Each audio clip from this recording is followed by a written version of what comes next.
Question screen पर आपके सामने है हिंदी और इंग्लिश दोनों भाषाओं में। हम हिंदी में पढ़ेंगे कि मौले अपना इंग्लिश लिख लें और समझ लें, फिर हम इसका सलूशन स्टार्ट करेंगे।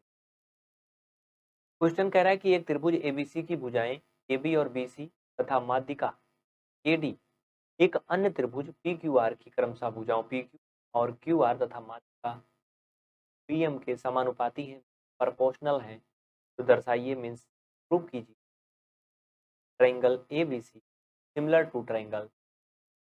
समझिए, जो ट्रायंगल है ये दोनों बने हैं ना अलग अलग, इनकी बनावट एक जैसे है, सब कुछ एक जैसे है, केवल नाम अलग अलग है। कह रहा है कि जो त्रिभुज एबीसी है ये इसकी जो भुजाएं हैं कौन कौन सी, ए बी बी सी, ये ए बी ये बी सी और माध्यिका जो ए डी है वो एक दूसरे त्रिभुज मतलब इसके की भुजाओं पी क्यू क्यू आर तथा माध्यिका ये पी एम के क्या है, प्रोपोर्शनल है, समानुपाती है, ऐसा कह रहा है, ये दिया है ना। तो लिखो चलो भाई भुजा आप हल यहाँ पे लिखो ए अपान, अब ध्यान दो ए बी के संगत इसमें क्या है, पी क्यू है ना, क्या आ जाएगा पी क्यू। कल समझना अगला कौन सी भुजा बोल रहा है, बी सी, बी सी मतलब नीचे वाली, ये पूरी लंबी वाली, तो इसमें देखो आ रहा है कल माध्यिका ए डी, ठीक है। ये क्या बराबर है, कोष्टक में आप लिख लो दिया है, इसी में लिख लो गिवन। अभी मैं क्वेश्चन हटा दूंगा फिर दिखने लगेगा उधर साइड में, टेंशन मत, ठीक है। ये क्या दिया है, आगे क्या करेंगे, एक चीज देखो अगर ध्यान, हमें प्रूफ क्या करना है, हमें प्रूफ ये करना है कि जो ए बी सी है पूरा का पूरा ट्रायंगल वो सिमिलर है पूरे के पूरे ट्रायंगल पी क्यू आर के, यानी ये बीच की माध्यिका हटा दें तो ये पूरा त्रिभुज ये दोनों क्या है, सिमिलर है। तो इनको सिमिलर दिखाने के लिए हमें इसमें स्टेप फॉलो करने पड़ेंगे, हमारे साथ साथ कर सकते। देखो भैया भुजा जो बी सी है बाबू, इसको हम बी डी प्लस ये सी डी कर सकते हैं ना, या फिर ऐसा कर सकते हैं 1/2 भी कर सकते हैं। क्यों, देखो मैं बताता हूँ, समझो। इसमें हम एक काम करेंगे, कुछ नहीं करेंगे, सीधा सीधा 1/2 से ऊपर नीचे गुणा कर देंगे। यहाँ पे समझना कैसे क्या बनेगा, ए बी अपान पी, इसे हम कर देंगे 1/2 अपान 1/2 बार। इसको करने से क्या फायदा मिलेगा अभी समझना, कल ये ए डी अपान पी तो ऐसे रहे। अब देखिए 1/2 बी सी, भाई 1/2 बी सी के बराबर क्या है, आप अगर ध्यान दो तो हम बी डी लिख सकते हैं, भाई इस बी सी का आधा बी डी है ना, तो हम यहाँ पे काम कर सकते हैं। अगली लाइन में लिखो, आप लोग लिखो भैया ए अपान इक्वल बी डी अपान के आधा ये क्यू एम लिख सकते हैं, हाँ क्यू एम लिख सकते हैं, सीधी सी बात है, क्यू आर का आधा क्यू एम है, यहाँ पे लिख देंगे क्यू एम इक्वल ये ए डी अपान क्या है पी एम, तो ऐसे रहने दीजिए। अब यहाँ से समझना क्या है, क्या समझना, देखो समझो, जो त्रिभुज आपका है कौन कौन सा, समझो यहाँ से हमें क्या क्या दिखाना पहले उसे समझो, तब पूरी बात समझाएंगे।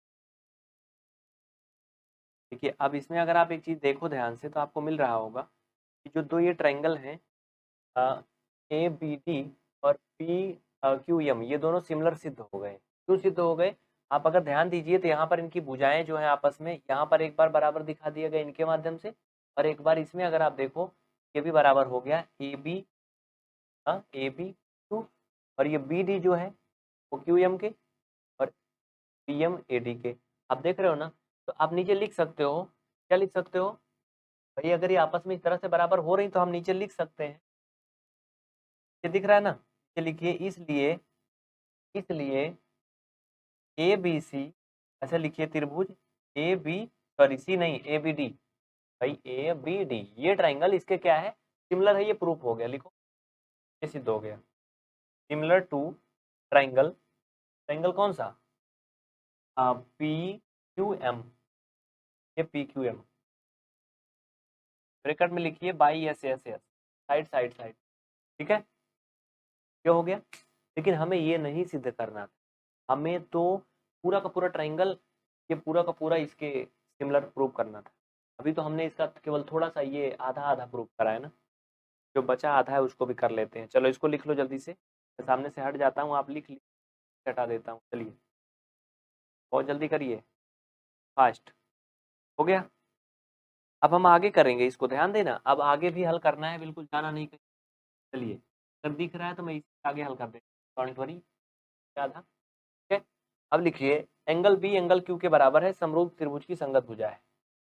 कौन कौन सा, बी जो है ये, एंगल बी एंगल क्यू के क्या बेटा बराबर है, क्या है, क्यू के बराबर है। लिखो angle B equal angle Q, bracket में लिखिए समरूप त्रिभुज की संगत भुजा। लिखिए सभी, रूप त्रिभुज संगत भुजा। समझ में आ रहा ना मैं जो बोल रहा हूँ, समरूप त्रिभुज की संगत भुजा। लिख लोगे ना, ऊपर थोड़ा सा ज्यादा जा रहा है, मैं दिखा देता हूँ, डोंट वरी। मैंने क्लियर लिख दिया है, इसमें थोड़ा सा आप लोग समझिए भाई, ये कोण है भुजा नहीं, ठीक है, सॉरी, ये दोनों क्या है आपस में एंगल है, ये संगत कोण है समरूप त्रिभुज के, भुजा नहीं है, ठीक है। क्लियर दिख रहा है ना पूरा, बड़ा हो गया ना। चलिए अब आगे क्या करना है, अब समझिए आगे क्या करना है।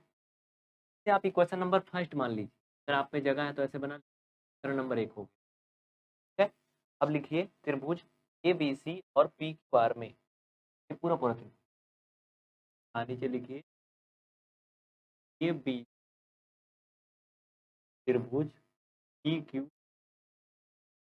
देखिए इसमें हम एक काम कर सकते हैं, पूरे पूरे अगर हम त्रिभुज में ले रहे हैं तो हम एंगल बी को एंगल क्यू के बराबर कर सकते हैं, जो कि पहले से भी हमने किया है। Angle B equal angle Q, bracket में लिख दीजिए समीकरण 1 से, ठीक है। क्वेश्चन नंबर फर्स्ट से हम इसको ऐसा कर सकते हैं, क्योंकि क्वेश्चन नंबर फर्स्ट में उतना ही दिया है, इसलिए मैंने क्या किया, उसी के साथ इसको लिख दिया। अब एक चीज ध्यान देना, जो एंगल बी है यहाँ पे है ना, यहाँ से एक भुजा जा रही है बी और एक भुजा जा रही है बी डी, जा रही कि नहीं भाई, बी दोनों तरफ को जा रही ना, इसको टच करते जा रही, मतलब क्या है, जा रही कि नहीं जा रही, पहले ये बता मुझे। बी से क्या है, ए बी, हाँ। तो एक काम यहाँ पे आप एक काम ये कर सकते हो कि A B upon P Q कर सकते हो। क्यों, क्योंकि ये संगत भुजाएं हैं। लिखो पी अपान ए बी। उसी तरह से अगर एंगल क्यू में देखो आप, तो इसमें क्या है, पी क्यू है कि नहीं, और इसमें क्या है, एक बी सी भी है, हाँ, क्या है, बी सी भी है। बी सी कहाँ है, अब मुझे ये बताओ पहले। देखो यहाँ से थोड़ा सा आपको समझना है, थोड़ा सा समझना है, समझना। देखिए कुछ लोग जो कंफ्यूजन में हूँ, थोड़ा सा और क्लियर कर देता हूँ, चल के समझिए। एंगल बी की जगह पे हम A B upon P Q क्यों लिख सकते, कैसे लिख सकते, आपको पता है। आप यहाँ से देखो एंगल बी, ये है ना, एंगल बी की एक भुजा है ए बी, पता है ना, कोण बी पर एक भुजा ए बी, दूसरी भुजा बी सी है, इसी तरह से पी पर एक भुजा पी क्यू है, एक क्यू आर है। अगर हम ए बी लें तो आपने स्टार्टिंग में देखा था, ये देखा था कि नहीं बताओ, ये क्या है आपस में, प्रोपोर्शनल समानुपाती है ना आपस में। तो अगर हम इन्हीं एंगल और इन्हीं भुजा के बारे में बात कर रहे हैं तो हम इनको ऐसे लिख सकते हैं, सेम टू सेम, क्या बी सी अपन क्या क्यू आर, ये लिख सकते हैं, कोई दिक्कत नहीं है। आप समझ रहे हो ना, इसके बराबर हम इसको लिख सकते हैं। आप समझ में आ गया सबको, इसको छाप लो जल्दी से, ठीक है। ब्रैकेट में लिख लो कोण बी तथा कोण की सी की संगत भुजाएं, लिख लीजिए कोण बी तथा कोण क्यू की संगत भुजाएं क्या है, करस्पॉन्डिंग साइड है, ठीक है। सभी को क्लियर, कोई डाउट नहीं, नो डाउट। चलिए अब हम कह सकते हैं, अगर आप यहाँ पर ध्यान से देख रहे हो शुरू से, यहाँ पर जो सभी साइड थी वो क्या एक दूसरे के प्रोपोर्शनल दी गई है, यहाँ पर शुरू से आपने पढ़ लिया है। उसके बाद इसमें एक चीज आपने और भी पढ़ा अभी, नीचे अगर हम पढ़ें, यहाँ पर आपने क्या पढ़ा, ये भी यहाँ पर पढ़ा कि जो ए बी है वो पी क्यू और बी डी क्यू एम और ए डी पी एम के क्या है, यहाँ पे प्रोपोर्शनल है ना। तो इसलिए अगर आपका ये ट्राइंगल क्या है, आपस में सिमिलर है, और फिर से यहाँ पर लास्ट में आकर के आपका ये कोण भी बराबर है, दोनों सिंपल सी बात है, क्या हो गए, समरूप हो गए, ठीक है। आप लिख लीजिए अतः angle A B C, angle A B similar to angle P Q M, P Q M, नहीं समझ में आया तो आप कमेंट करिए, हम आपको बताएंगे, बिल्कुल टेंशन मत। ठीक है, कैसे किस रूल से हुआ है? SAS। कौन से रूल से बेटा? SAS। मैं अभी थोड़ा सा और डिटेल में समझा देता हूँ, आप लोग लिख लो इसको पहले तब, ठीक है। डिटेल में समझा देता हूँ कि SAS का मतलब साइड एंगल साइड रूल से ये बराबर हुआ है। ठीक है, साइड एंगल साइड रूल से सिंपल। देखिए इसमें कुछ लोगों को ये नहीं समझ में आया होगा अगर कि यस AS कैसे लगा। तो देखो बेटा यहाँ पे यस AS इसलिए लगा क्योंकि जो आपका ये लास्ट में प्रोपोर्शनल हो रहा है दोनों साइडें ना, AB PQ के और BC QR के, तो यहाँ से दो साइडें आपस में क्या हो जा रही, बराबर हो जा रही। समानुपाती मतलब दोनों त्रिभुज की दो दो भुजाएं क्या आपस में बराबर है, और एक कोण भी बराबर मिल गया, यानी दो भुजा बराबर है, एक कोण बराबर है, तो हम कह सकते हैं भाई यस यस ये तो होता नहीं कुछ, ये ऐसे यस लगा है। ठीक है, समझ में आया? फिर भी कोई डाउट है तो बताइए।